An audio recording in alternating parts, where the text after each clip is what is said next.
abandoned or are they're finishing up their coal mining and they're reclaiming them, we can actually save the mining companies a lot of money with reclamation costs. We can go into abandoned mine lands and put these clean energy complexes on them. We can bring manufacturing and industry to come in alongside, like Berkshire Hathaway, and it can be an economic boom. I mean, and we're looking at, right now, working on a project in Boone County on the old Hobet mine, which Boone County has been hit very hard by the decline in mining, and they're really struggling, but we're bringing in a project that is going to have 330 megawatts of solar. It's going to have pumped hydro using 2 impoundments there that are at different elevations for energy storage when the sun's not shining. We're going to have a pilot plant of AmeriCarbon based out of Morgantown that uses the refuse, the coal refuse that's on the site, turning it into high-quality carbon products, and their byproduct is rare earth elements. So all together, all of that working together is a really exciting complex, and there's plenty more room up there to expand into more renewable energy, more manufacturing, more industry, and more economic growth. Yeah, that's that flywheel that we were speaking about earlier this morning. So thank you. Great answer and great vision. Thomas, what excites you about the clean West Virginia energy economy? Well, a few things. The first is kind of outlined. If you look across the Appalachians, I think there's something like 400,000 acres of open, disused mine land now, right? So it goes back to what I said before. We can direct energy development and new and low-carbon energy development there, and it serves the community purpose of getting jobs training, and the transition. But for self-serving purposes, that also means we don't have to direct it to, the middle of a nature conservancy preserve or the most pristine forest habitat that we have. West Virginia's got a really supreme advantage in having these places here. It may not seem like it while they're in distress, but there's ways to turn them into investment areas that's going to really change. Yeah. And then for me, as somebody that works for a global environmental organization, all of this translates up into the low-carbon future that's effective into the goals that we're seeing that are being set out to hit those low-carbon goals in 2050. Yeah, that's great. And so, Brandon, I saved it last for you here, or saved you for the last on this, because you talk about how many companies and entities are coming to you wanting to locate in West Virginia. And that's our entire mission in our department, is to recruit those companies, to get them here and create the jobs and opportunities for West Virginia. So having said that, what excites you about the future of clean West Virginia energy economy? A couple of years ago, a group of us formed something called the Act Now Coalition, Appalachian Climate Technologies Coalition. It included our 2 largest cities, Huntington-Charleston, our 2 largest universities, Marshall, WVU, 50 private companies, 3 unions, and the most innovative nonprofit community-based organizations in the state, all coming together to say we believe West Virginia can be the global hub of climate resilience and climate technology. TNC's science backed that up. Mm-hmm. Private investment, state support showed that we were serious about this. We competed in a national competition against 500 other coalitions. We were one of 20 winners to bring $100 million in grant funding to advance this vision. And the goal is to, over the next 5 years, turn that into $1 billion of new investment.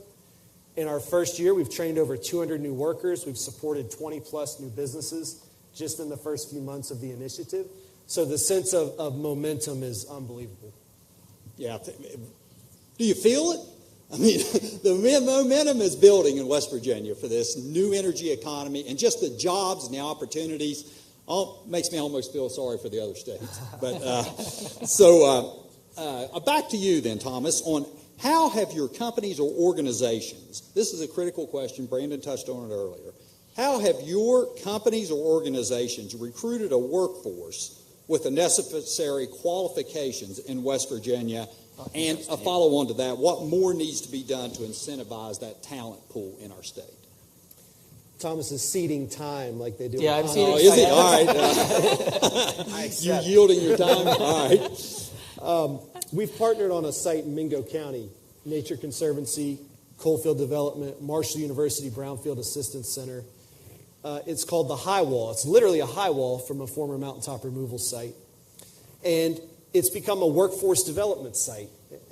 When Thomas talks about nature and economy complementing one another, this is the epitome of that. Mm-hmm. So we're taking local workers who have been out of the labor force, in large part because of substance use, and they're in recovery. And a huge barrier to recovery is a job. And so what we do is create a full-paying job, and then we support these people to do sustainable reclamation through a 33, 6, and 3 model each week. 33 hours of paid work, so it's a real job and the dignity of that. 6 hours of higher education, so it's not just entry level, there's upward mobility. 3 hours of personal development to mentor one another, to stay in recovery, to stabilize our finances, to become homeowners, to live healthy, full lives. And then the 33 hours of work it's agriculture.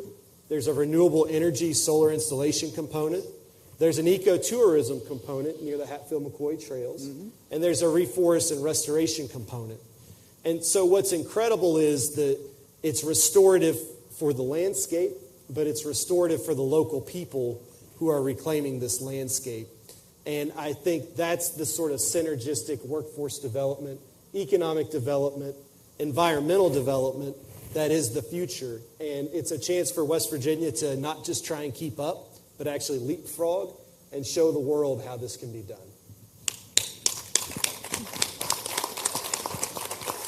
That's a great message. And Alicia, I'm going to ask you to just, your individual, what sort of challenges have you faced with your workforce, and how are you helping recruit, or what more needs to be done? What more can we do? Well, I would start by saying we're just getting started on this workforce development in West Virginia with the partners that we're working with on our development with. The day we made our announcement that we were investing in a renewable microgrid that would support a titanium melt plant by our sister company in Berkshire Hathaway called TIMET, we invested or donated $500,000 to the United Way of the Mid-Ohio Valley region. And the reason is that was the best way we could find to start deploying dollars where they're needed to develop the communities that we're now going to be a part of and the workforce that we need. And so that investment in the community is so huge. A few months later, we donated $100,000 to YWCA's Racial Equity and Inclusion Center, because they're doing great work in Charleston that's going to support the community that we're now a part of and are going to be so strongly engaged with, and that's where our employees are going to come from. With that donation to the United Way, there's a mobile training facility that has started up, and it goes around to provide training we can work with them on what the skills are that people would need in order to have jobs in our facilities when they open, and they can go around and train the workforce where they are, because one thing that we've learned from you, Mitch, is that West Virginians will drive for a job. Yes. And so it's important that we think broadly about where are people going to come from who are going to work at our facilities. I think the program you already have for getting associate's degrees for, yes, you're very key in that, Mitch. I'm going to talk about that. But associate's degrees for technical training skills, it's a huge program. If we came in and that didn't exist, we'd be starting from ground zero. But having a program that exists that we can plug into is huge. And then lastly, I would mention, I know the state also has a program where we can work together on the training curricula for what are the roles that we need and the skills that we need in our facilities. And with our sister company, TIMET, they're doing advanced manufacturing of titanium projects for the aerospace industry. Those skills may not be readily available right now here, but they will be, because we'll work together to make sure that we're training West Virginians for those jobs. So those are some examples of the ways that we've gotten started on that workforce development thus far. Yeah, that's great. And thank you on behalf of West Virginia for your commitment and your contributions to the local economy. underscores the fact that when great companies become corporate citizens in West Virginia, they give back to the community, just like all of you have, and the people that you represent in the companies. And so great business is great for our society and our community, so thank you. And so, Nancy, could you elaborate a little bit on this question? Sure. Since Thomas has yielded his time. I'll take them back later. We're early stages as well in terms of looking for workforce. We've applied for a grant with the Department of Energy for $100 million to support the project on the Hobet site. And part of that grant writing process has been, okay, how are we going to develop this workforce? And my first call was to Brandon at Coalfield Development because I knew that he had a program in place that would work for us. We've also gotten West Virginia State University involved, and they were really instrumental in helping us write the community benefits plan and coordinating with Coalfield Development, and they're going to put different degrees and certifications in place through their university to start to train people to work on sites like we're developing. So we have, this state has incredible resources that everybody comes together as a team and we work hard and we get it done. And I have no doubt that we will have the workforce that we need for these projects. Yeah, it gives me just a moment to talk about, and you all should feel incredible pride in West Virginia for this program that West Virginia will, and I elaborate on this with Alicia as she was considering West Virginia and others, we will train any citizen in our state at no cost in our community and technical college system. In other words, if there's any West Virginian out there, and there's just a few very basic requirements, Brandon, you know those that have, you have to undergo a drug test and apply for all the federal funds and work and stay in West Virginia for a period of 2 years. But that's an incredible resource for employers throughout the world that want to come to West Virginia and train a world-class workforce. And so that's something that you should feel a great degree of pride in. We're one of only about 10 states that do that. So, Thomas, did you want to elaborate on this question? Yeah, I can see you just wanting to jump in. Yeah. So I would add something in there. This is a business community that's sitting in this room. So yes. I just want to add a little bit of healthy competition to this discussion. All right. I have a regional perspective sitting in my job. I'm the West Virginia State Director, but I work across the entire East Coast and at a global level sometimes with the organization. And I guess as a West Virginian, I'm watching other states and what they're investing in solar projects on mine lands or how they're investing in solar development elsewhere and thinking about this. And as we've already outlined today, West Virginia has so many advantages, and we have such a commitment in this room and across the businesses that are engaging that I just don't want to see us not be the leader in this as a native West Virginian. I think I want to see that because it minimizes the impacts we were talking about earlier. But also, we want to be leader of the pack, right? And we can be. And so that may not be the answer you're expecting from the guy from the environmental organization, but that is how I see it as a native West Virginian. But it does benefit the environmental outcomes over time to get the community engaged and supporting and benefiting from these projects.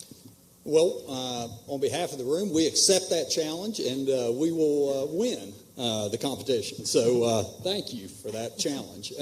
So I have another couple of questions. I'll go to Nancy first.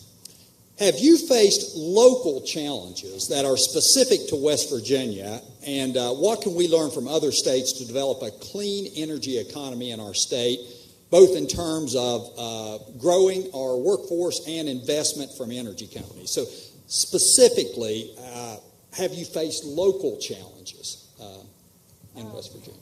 I would say, there are always going to be challenges, but I love a challenge. Yeah. But I would challenge our legislators to get legislation passed so we can move these projects forward more quickly. Let's lift the quota on the microgrids. Let's open up the floodgates of projects, and let's not just pass one renewable energy bill a session. We've got to move more quickly. And I'm an all of the above energy family. We have a lot of income coming from coal, and I'm happy about that. But we need to make this transition, we think, generationally, So I'm not making decisions for 5 years down the road. I'm making decisions for 30 years down the road, way past my time probably. And we need to think about it like that as a state. We have to grasp this opportunity and to be a leader and to stay an energy state and keep mining coal, but let's have nuclear, let's have solar, let's have hydrogen, let's have All wind, of the above. all of the above. Yeah. But we can't just say it. We have to do it. And there are some challenges locally that are there. But I feel sure that with this tide moving the right direction, that we can get there. So. Yeah, great answer. Alicia?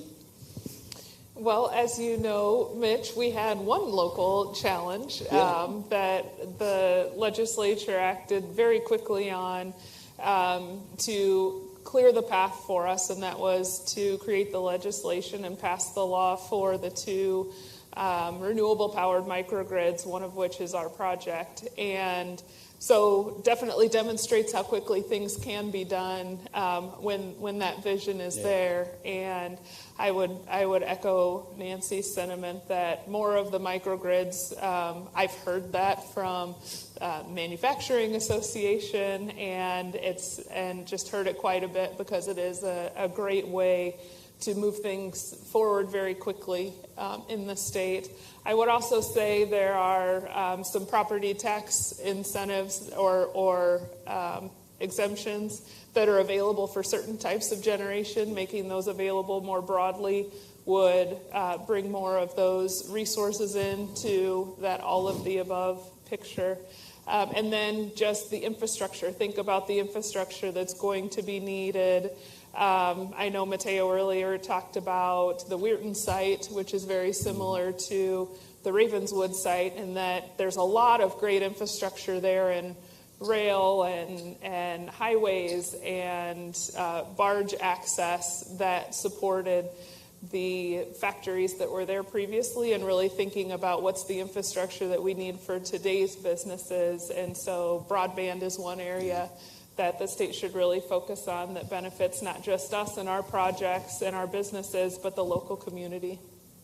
Yeah, well, and you're in a perfect position to evaluate these because you work on a global basis, really. And so thank you for those comments. Brandon, can you elaborate on this, the question a little bit?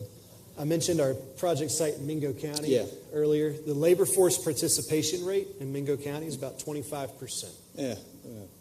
So unemployment measures the number of people who are out of work but are actively trying to get work. Labor force is what's the percentage of the population that's actually in the labor force, trying to be in the labor force.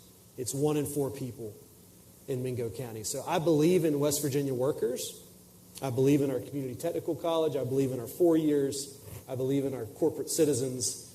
But we have got to rapidly get creative to invest in our workforce at all levels, to get the labor force participation numbers up, to get the labor force trained, to meet these historic opportunities that are coming. And we've especially got to do it in southern West Virginia. I do think we're having some great announcements, and I'm thrilled for them. Most of them tend to not be in the southern part of the state. And so I think we've just, again, got to get more creative and more focused on the southern coal fields and spread this economic development equitably across our state. Yeah, it's so true. And then as all of us that heard the Comores presentation, the gentleman was saying the key thing is move fast. And just what you were saying, both Alicia and Brandon, about move fast. A decision delayed is as good as a no.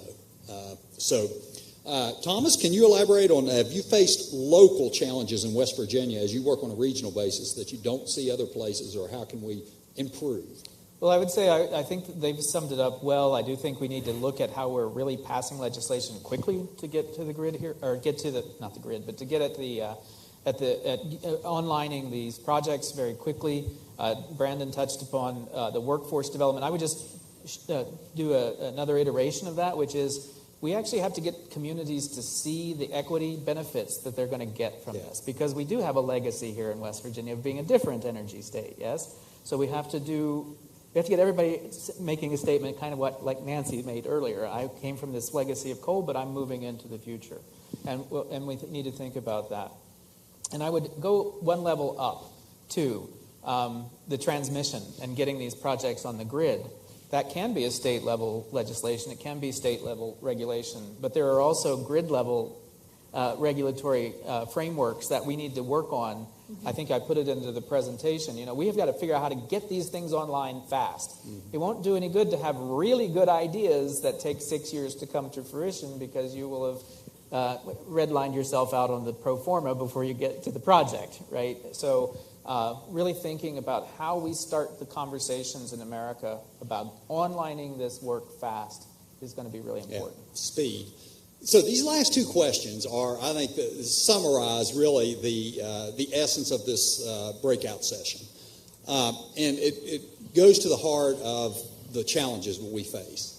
So now, I don't know who I'm going to ask first yet, but how do you envision working with traditional energy communities like former mine lands and brownfields? And what can you do to include those communities in our discussion about a clean energy future? That is critical for West Virginia. I'm going to go to Brandon first, since you worked in the coal fields. I think the local employment piece is critical. That absolutely West Virginia is a welcoming place, and we are being aggressive about attracting new investment, new folks to come in, but also to be very clear that we're investing in people that are still here and that have stayed. And we're going above and beyond to do that. So that's why for the model at Highwall, it's employment, but it's also higher education. It's also personal development. So just going all in on the people that are here to say, you can have a future here. We believe in you, and we're going to invest in you very tangibly. Yeah, thank you. And Nancy, since you have owned former coal mines and so forth, and some of those lands, how do you envision working with these traditional energy communities and transitioning them to a new economy and green energy? Well, I think, first of all, in the southern coal fields where most of the Dickinson properties are, these sites are so perfect for renewable energy because they took a lot of energy to run the mines, right? So we're just going to turn that around and send the energy back out. So a lot of that infrastructure is there. And other organizations in the area, community organizations like Coalfield Development, and really work together and get people excited about, hey, I can still live in Danville and have a job that's 15 minutes away, and a good job, and to get them to choose to go back to work, to go back into the workforce. So I think it's exciting. There's a lot of opportunity on the horizon for us. Thomas? Yeah, so we've been investing. We have what we call our Nature and Economy program. Eric Brolis is out here in the audience that runs that program, to partner up with Coalfields Development, to partner up with Marshall, to partner up with this project that Nancy's talking about, to bring our science and our perspective from the natural sciences to really think about how we take something like the Power of Place report, or we have a whole program called Mining the Sun at the national level, where we're really trying to direct things to brownfields. I mean, our reports show that there's enough disturbed land in North America that if we focused renewable energy development there, we wouldn't have to impact a single acre of pristine land, right? And so those are the kind of things that we bring to the conversation, is really trying to get people to focus on that and get incentivized to avoid the conflicts up front so we can move more quickly. And we are committed to that community engagement. How does the Nature Conservancy help the community have a voice into that equitable outcome? And how do we help seat that conversation going forward? It's a little bit different than workforce development. It's whole community development. And that's something that many of us here at the Nature Conservancy are really dedicated to at both the state level but at the international level as well. So, Alicia, yes. Yes, so I want to go back because I think that the answer to this question, Mitch, really goes back to the speed piece. So there's a lot of federal programs now really making the energy community shift and focus on coal communities. And so we have this opportunity where what we saw in our site was we had a customer that needed to move fast, needed to build a facility, needed to get their manufacturing capacity ramped up quickly. And so we had a great site where we could do that. And Form Energy has a great site where we could do that. But to Brandon's point, they're not in the south end of the state. And so to really drive those investments to the south end of the state, it really takes that forward-looking, what is that going to take on the infrastructure that's not there? The reason that we're drawn to the infrastructure in the north end and the central region is it's there, it's ready to go. Mm-hmm. So if you want to bring that development to the south end of the state, really focus on what's missing. And the time is really now, because those incentives for developing projects and domestic manufacturing, all of the onshoring of manufacturing in the energy industry that's happening right now, those are industries that are being stood up in the U.S. and should be stood up here in West Virginia more and more. So if we can continue to look at the south end of the state and think about what's missing and what will it take in order to get those manufacturing operations there, that would be a great place to be making an investment and focusing on infrastructure now, so that this opportunity doesn't pass us by. Yeah, just listening to her, it makes you feel like, hey, the clock is ticking. We need to act now. And, in terms of working with traditional energy communities, and sometimes, those communities have a reticence about any transition or just the word green economy. But when you start talking about, everyone here has a family member that has left this state to find a job somewhere.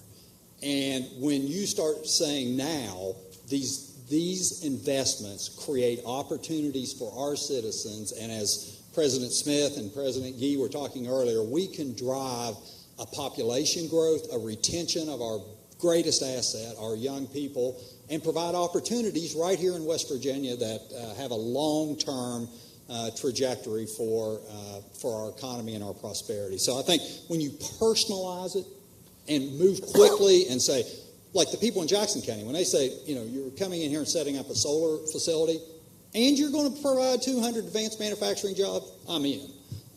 And so that creates the excitement and the opportunity. So point of personal privilege, I guess. So final question then. How can West Virginia, you talked about this, Alicia, how can West Virginia leverage the clean energy incentives found in some of the new federal programs to grow our energy economy and sort of diversify our energy production? And I will first go to Brandon on the end, and we'll just work back this way. Well, the first thing, just to emphasize, these are market-driven changes. So we're talking about private companies that want clean energy to power their factory, private companies who have commitments they've made to shareholders. Now we're going to layer on, between the American Recovery Plan, ARPA, then you had the CHIPS Act, which is about looking at batteries and chip technology and onshoring a lot of that. Had a bipartisan infrastructure law, which emphasizes a lot of investments in climate resilience. And then we had the Inflation Reduction Act. These are like rocket fuel. These market changes were in motion, and now they've just had this massive injection. And coal communities get double the fuel pretty much. So it's largely tax incentives. So the Inflation Reduction Act, there's not a lot of punitive aspects to that, of punishing or regulating companies, but it's really a carrot approach to expand renewable energy. And there's a 10% coal community booster on it. So nationwide, companies are getting tax credits for expanding renewable clean energy. They come to a coal community, which basically the entire state of West Virginia qualifies as a coal community. There's a 10% booster on top of it. So we are really sitting pretty right now to leverage the IRA, and we can leverage it to our benefit. But we've got to, again, move fast and just take the politics out of it and say, companies are making market decisions. How can we rally as a community to leverage that for our good? Yeah, fantastic. Alicia?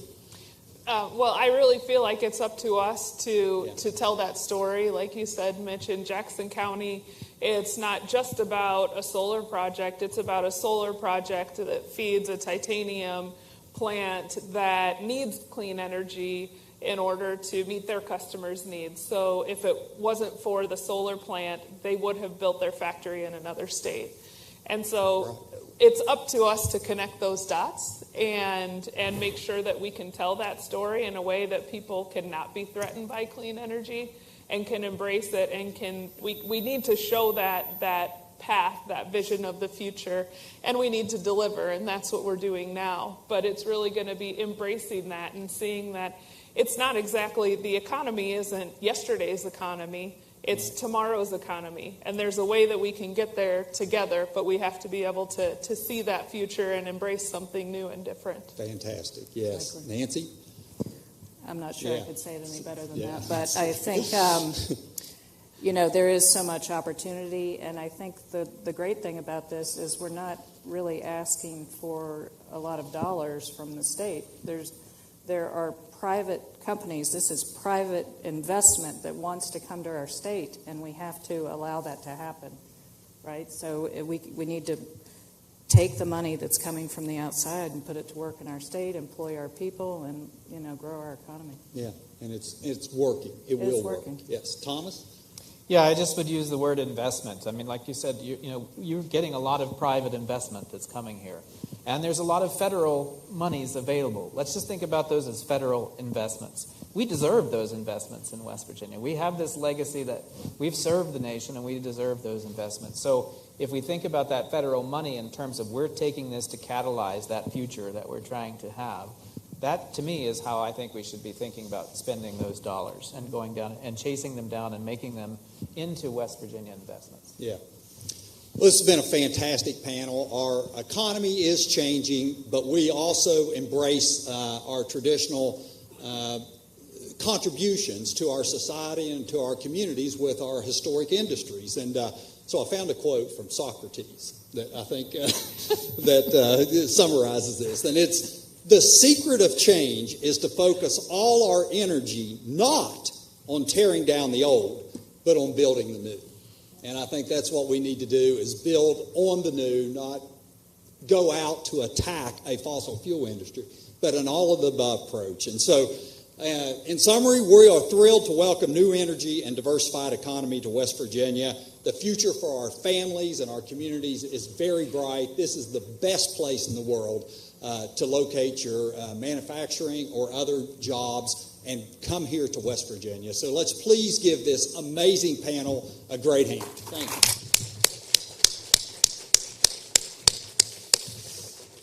So I think that concludes the day's events, and I'm sure I'll see you at the reception.